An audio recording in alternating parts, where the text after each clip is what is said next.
What if the reason your manifestation isn't landing is because the version of you calling it in doesn't truly exist? Not the real you, not the one beneath the performance, beneath the posturing, beneath the polished mask you've crafted to be loved, accepted, seen.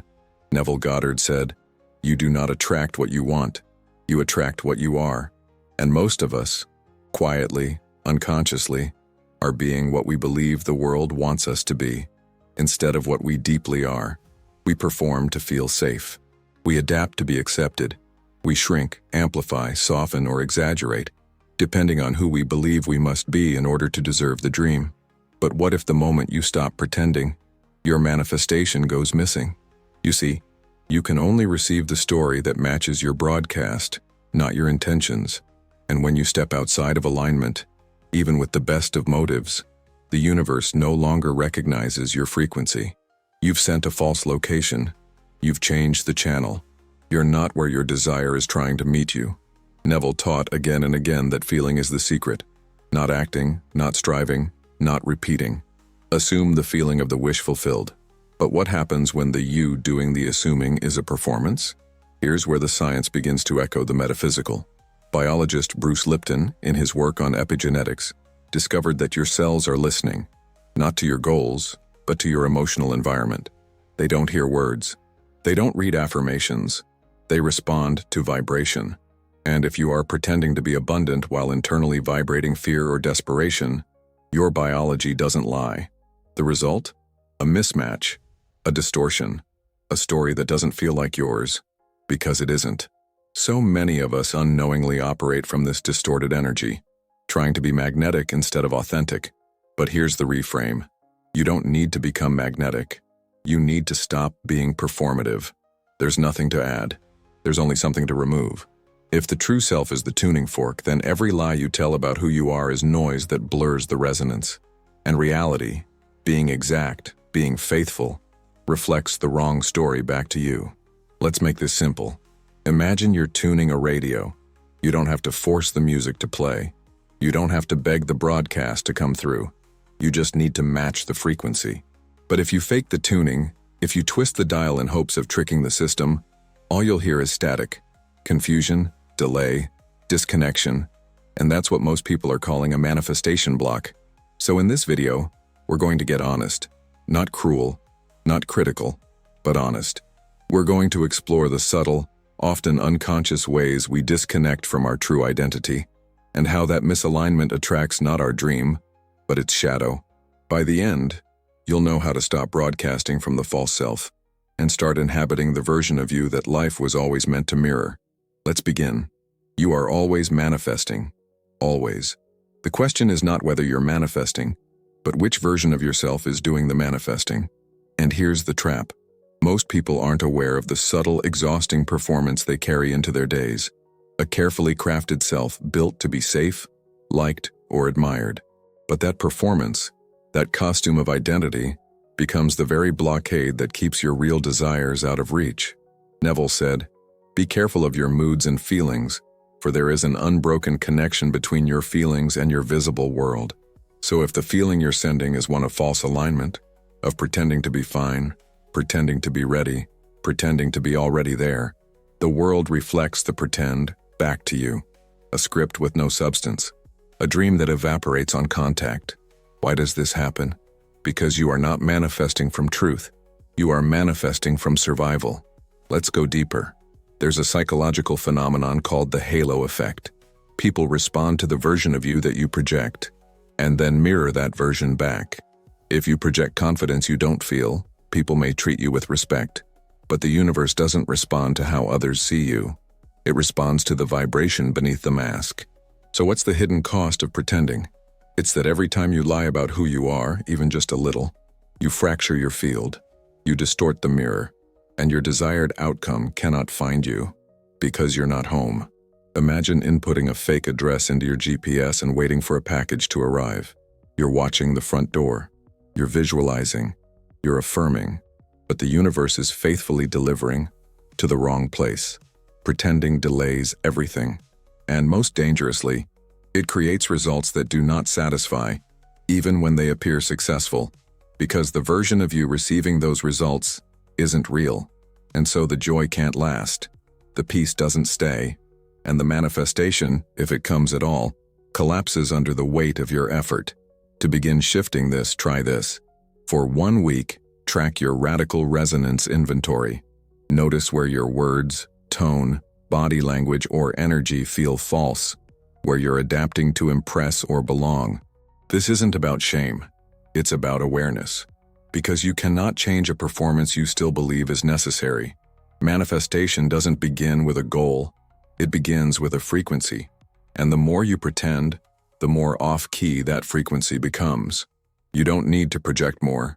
You need to return to resonance. Wanting wealth is not the problem. The problem is wanting wealth from a place of lack and not realizing you're doing it. This is the paradox most people miss. They believe they're attracting abundance because they think about it often, visualize it daily, and say all the right affirmations. But beneath that surface effort is an unspoken energy of not yet, not enough, and still waiting. That's the frequency the subconscious picks up, and that's the frequency the world mirrors. Neville Goddard made this distinction unmistakably clear. You must feel yourself into the state of the wish fulfilled until it has all the sensory vividness of reality. Not just think it, not just hope it, but feel it as if it were already true. The mistake happens when desire is rooted in desperation. It's the energetic difference between knowing you are wealthy and needing wealth to feel worthy, between moving from overflow or moving from emptiness. Science echoes this. Neuroscience tells us that dopamine, the brain's reward chemical, doesn't spike when we have something. It spikes when we chase something. The body can become addicted to longing, to fantasizing, to seeking, and so you find yourself looping in pursuit instead of arrival. The nervous system, trained in this energetic signature of lack, begins to mistrust satisfaction. It sees abundance as something that always exists over there but never right here. So how do you break this loop? You stop chasing. You pause.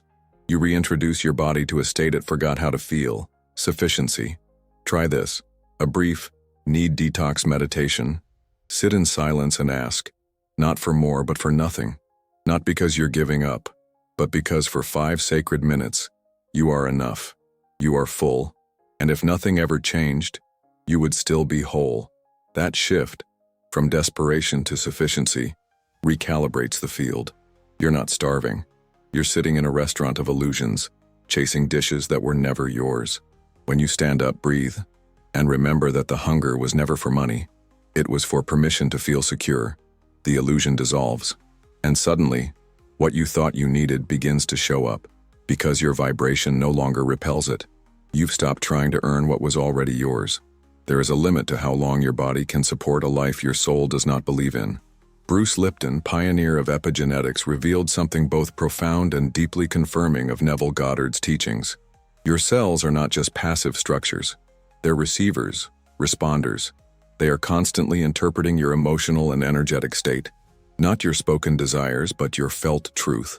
This is why pretending alignment never works. Your biology knows when you're lying. You may be saying all the right things. I am wealthy. I am loved. I am safe. But if your nervous system is vibrating panic, your cells will express a completely different reality. Neville said, change your conception of yourself, and you will automatically change the world in which you live. But this change must be more than conceptual. It must reach the body. It must be embodied. When the mind says, I am confident, but the body still shrinks, still hesitates, still braces, there is no coherence. And without coherence, there is no manifestation. Only delay, only distortion. This state of contradiction is known as cognitive dissonance, where the conscious mind declares one thing and the subconscious body feels another.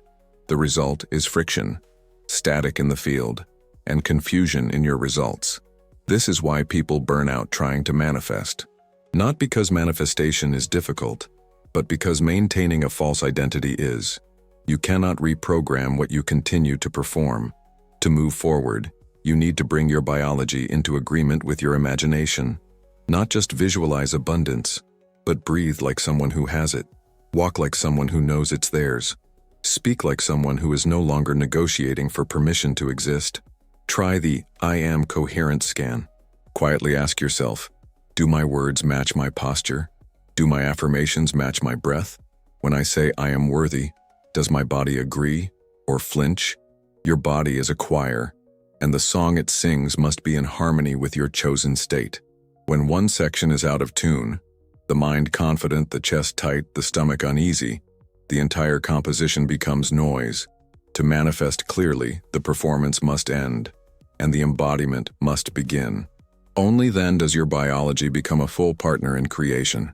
Only then does the external world begin to mirror the internal truth. Before we continue, pause for a second. If this is resonating, if you're starting to recognize where your energy has been out of sync with your desires, then you'll want to check the pinned comment below. There's something there waiting for you. Not more theory, but a tool that can help you stop performing and start aligning right now. Because once you see where your signal has been split, you'll never send mixed messages to the universe again. Trying is often disguised as commitment. It looks like devotion. It even feels spiritual. But in truth, it reveals a dangerous misunderstanding. A signal to the subconscious that you do not yet believe it is done. Neville Goddard spoke directly to this when he said, "You must dare to assume the feeling of the wish fulfilled, not continue desiring it. Desire is the beginning of the process, but if it isn't transmuted into identity, it becomes resistance. Why? Because effort is the language of separation. When you try too hard, you tell the world, 'This is not who I am yet.' You push, you reach, you repeat affirmations with strained conviction, but underneath, the energetic message is clear. I don't have this yet. I'm not this yet. And until I work hard enough, I can't relax." This is the tragedy of the try-hard approach to manifestation. The more intense the effort, the more distant the goal feels. It becomes a horizon you chase but never reach. The subconscious does not respond to repetition. It responds to being. It reflects back your sense of normalcy, not your most impassioned plea, but your quiet assumption. The truth is, desire doesn't manifest reality. Identity does. You cannot become something you continue to seek. You must embody it. Not later. Now. This doesn't mean sitting back and doing nothing. It means acting from alignment rather than desperation. Inspired movement, not compulsive doing. Try the ease activation protocol. Choose one area where you've been forcing, grinding, over-efforting, and then ask yourself, what would this look like if it were already done? From that answer, do only what arises naturally, without drama, without doubt. Trying is like shouting directions at a seed, demanding it bloom faster. But you don't hammer a seed into a flower. You create the right environment. You align with the rhythm. You trust the unfolding. So stop trying to manifest. Start being what you've already claimed. Let effort die where identity begins. Real story. From performer to magnet. A woman who quit pretending and tripled her impact. She had the brand, the followers, the affirmations posted on her mirror, but nothing was landing. Her name doesn't matter, because her story is yours, mine, everyone's at some stage of the journey. She believed she was doing everything right, visualizing, scripting, speaking her goals aloud every morning. She looked the part of a spiritual entrepreneur, grounded, radiant, and aligned. But beneath the polished exterior was exhaustion, a performance she didn't know she was still giving. She was showing up as the version of herself she thought would attract success, not the one that already embodied it. And the universe knew, because energy is honest. She started noticing the tension, the micro disappointments, the clients who didn't feel aligned, the money that came in but never stayed. Something wasn't matching, until one night, in complete burnout, she stopped. No rituals, no affirmations, no performance. She sat in silence and asked the question most people avoid. What am I pretending not to know? The answer was immediate. She was pretending she was ready, pretending she believed, pretending she felt abundant, but her body told another story. Tight jaw, shallow breath, constant scanning for validation. That moment of raw honesty, not forced positivity, not mental gymnastics, was the pivot. She stopped speaking for effect. She started listening for truth. She quit selling. She started connecting. She quit pushing. She started resonating. And what followed wasn't magic. It was alignment. Clients showed up unprompted. Income tripled. But more than that, she felt herself return. The pretending ended. The results began. Neville taught, the world is yourself pushed out. When she stopped pushing an image of success and started relaxing into the truth of being, the world adjusted. Her practice became what she called silent self-alignment. No talking, no scripting, just presence. Feeling the subtle shift from performing to being, letting the energy speak for itself. The flower bloomed the moment she stopped painting the petals. This is not about doing more. It's about doing less with more truth. Dropping the costume and letting the frequency become the message. When you stop pretending, you stop delaying the life that's trying to find you. You cannot deceive the law of consciousness. You can speak abundance, write down goals, decorate your walls with affirmations. But if your energy vibrates contradiction, the world mirrors the contradiction. This is what Neville Goddard meant when he said, feeling is the secret. Not saying, not scripting, but feeling. That deep, unquestioned state that lives in your nervous system. Beneath the words, beneath the posture, beneath the mental effort.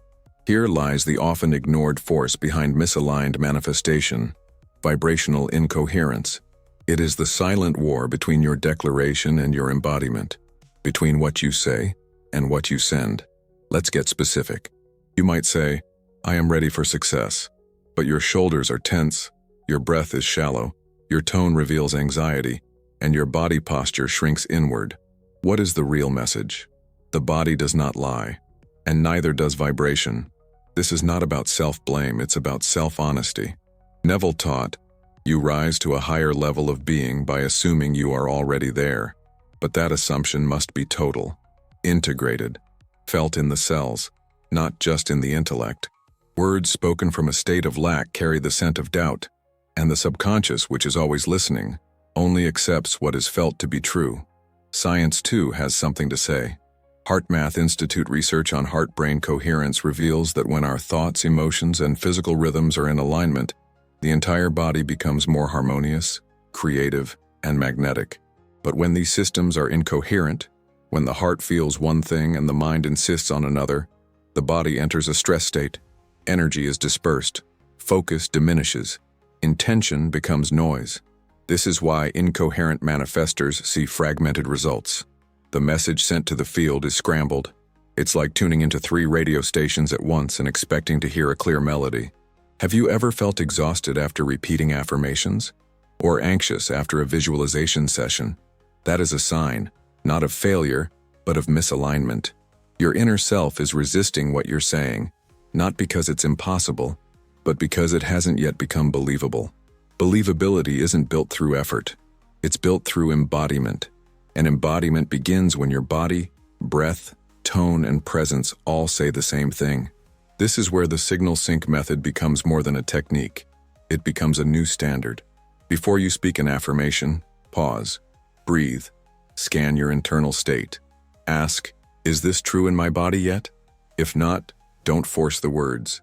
Instead, enter the state. Let silence lead you into the feeling, even if that means saying nothing at all. You don't manifest what you repeat. You manifest what you become familiar with. And the body must become familiar with the state before the world confirms it. Neville wasn't asking us to pretend. He was asking us to feel it real.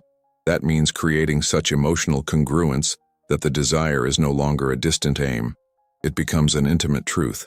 So when you say, I am wealthy, but still vibrate fear, guilt, or unworthiness, the universe does not judge you, but it does reflect you. Not because it is cruel, but because it is exact. Your life right now is a faithful mirror of your signal. Not your effort, not your declarations, but your signal.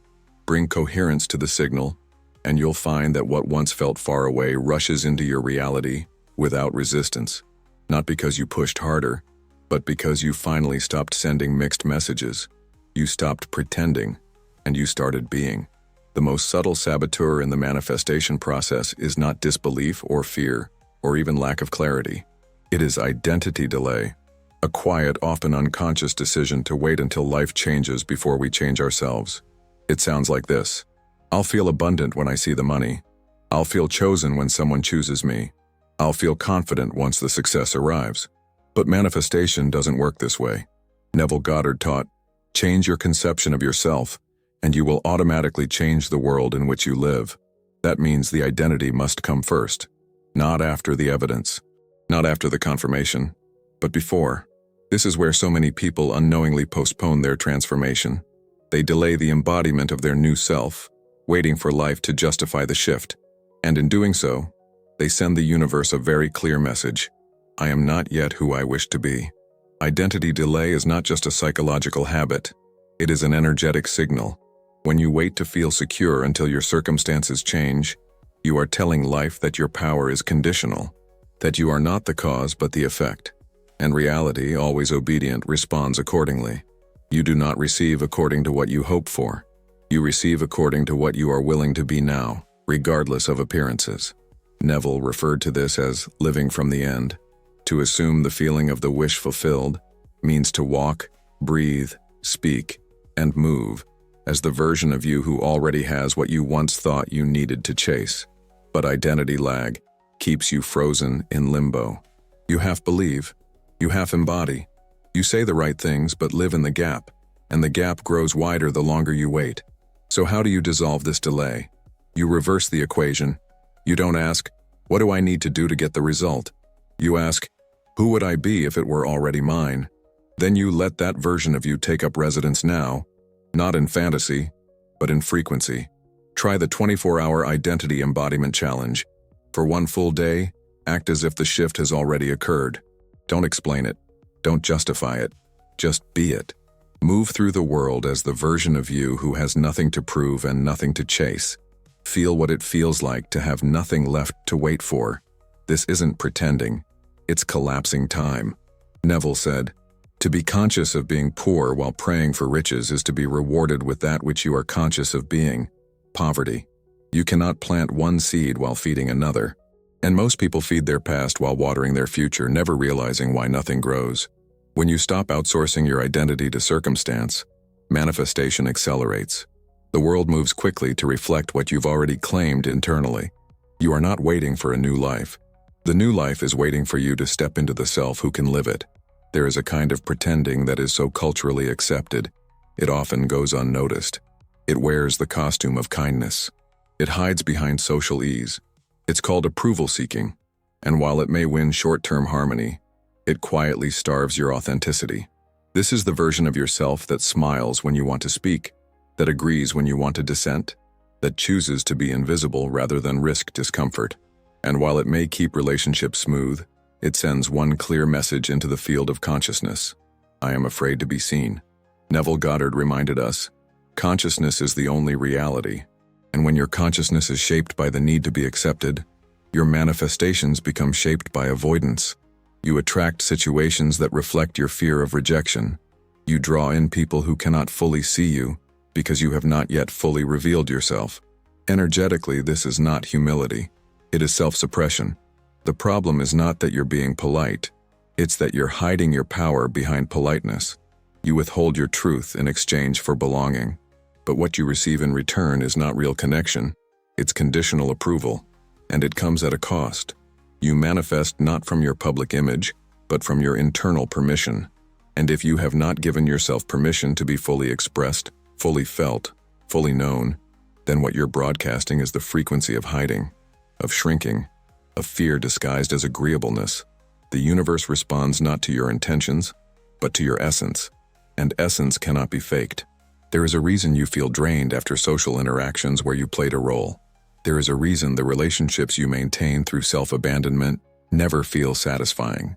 You cannot create fulfillment through fragmentation, and yet most people are taught from a young age that approval equals safety, that love is earned by being easy, agreeable, convenient. But spiritual truth tells us otherwise. Real love, the kind that resonates with your highest self, can only find you when you stop filtering who you are. Manifestation demands resonance, and resonance requires truth. The truth is not always loud. It does not have to be harsh, but it must be honest. Energetically, you must be willing to say, this is who I am. This is what I need. This is what I know. Try a simple exercise. Speak 3 truths you've been avoiding, not to change anything or anyone, but to bring yourself back into coherence. Let the nervous system feel what it's like to be safe in your own truth. Because here's the paradox. The more you seek approval, the more your frequency says, I am not enough as I am. And so, Life confirms that belief with experiences of dismissal, invisibility, and disconnection. Neville said, "To be transformed, the whole basis of your thoughts must change. That includes the belief that fitting in is safer than standing fully in your light. The world does not need your performance. It needs your presence. And the moment you stop hiding, you'll see that manifestation was never about saying the right thing. It was about being the real thing. You don't manifest what you want. You manifest what you believe is natural to you. And belief is not stored in your thoughts. It's stored in your baseline state of being, the invisible signal you send before you open your mouth, before you affirm anything, before you visualize a single thing. This is your daily energetic broadcast." Neville Goddard often spoke of the power of assumption. He said, "Assume you are what you want to be.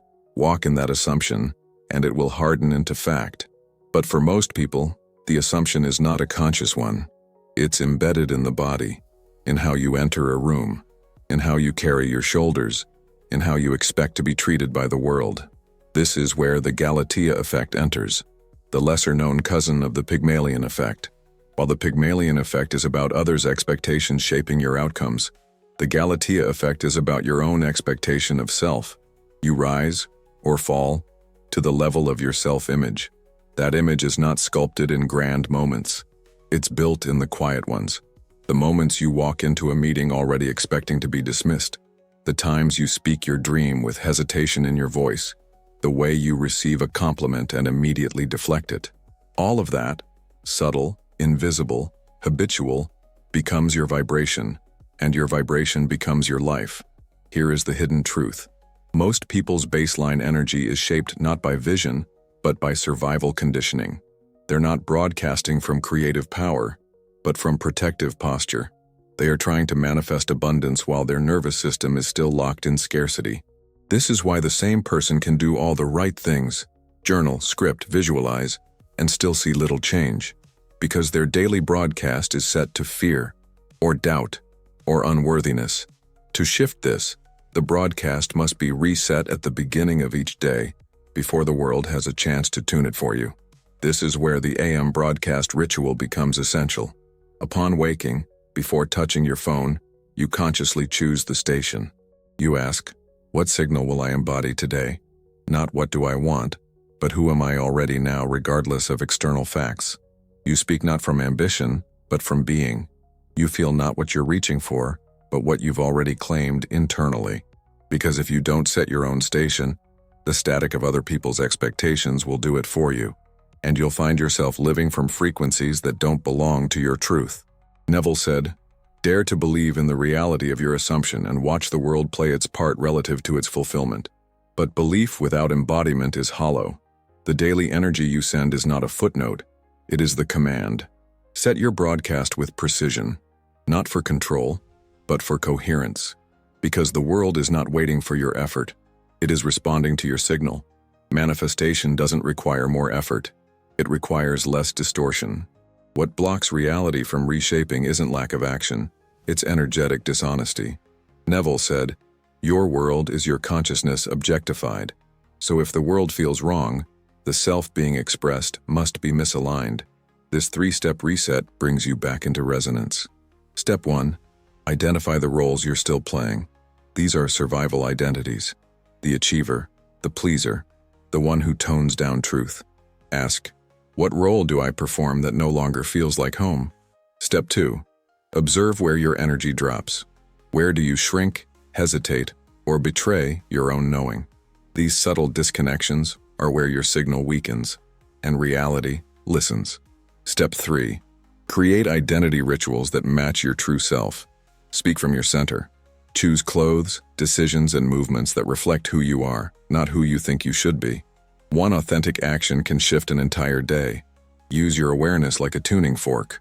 When your internal state becomes clean, reality reorganizes effortlessly. You don't have to become someone new. You only have to stop being someone you're not. You don't manifest from what you want. You manifest from the self you live as. When that self is a performance, the result is a distorted life, one that looks right on the outside but feels wrong within. Neville said, "Assume the feeling of the wish fulfilled." But if you're assuming it through a mask, the wish can't land. Bruce Lipton's research confirms this. Your biology only supports realities aligned with internal truth. Stop pretending. Start subtracting. The real you is not missing, just buried under roles you no longer need to play. Only authenticity attracts the life meant for you. Something's waiting for you. Go read the pinned comment now.